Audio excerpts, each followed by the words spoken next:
West ইন্ডিজের কাছে প্রথম টি-20তে বাংলাদেশ দলের ১৬ রানে হারের পর ব্যাটিং বিপর্যয় নিয়ে হতাশা প্রকাশ করেছেন তানজিম হাসান সাকিব।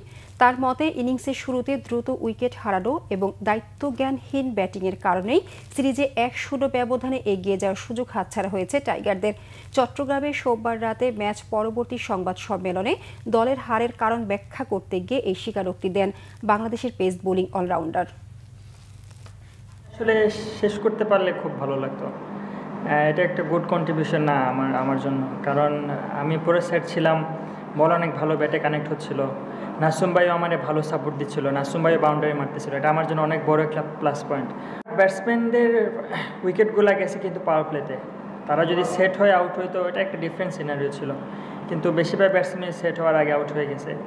তবে আমি মনে করি হ্যাঁ, মিডিল অর্ডার ব্যাটসম্যান আর একটু রেসপন্সিবিলিটি নিতে পারতো, যারা গিয়ে আর্লি আউট হয়ে গেছে। তো তারা রেসপন্সিবিলিটি নিলে গেমটা যদি একটু ডিপে নিয়ে যাইতো তাহলে হয়তো ডিফারেন্ট স্টোরি থাকতো।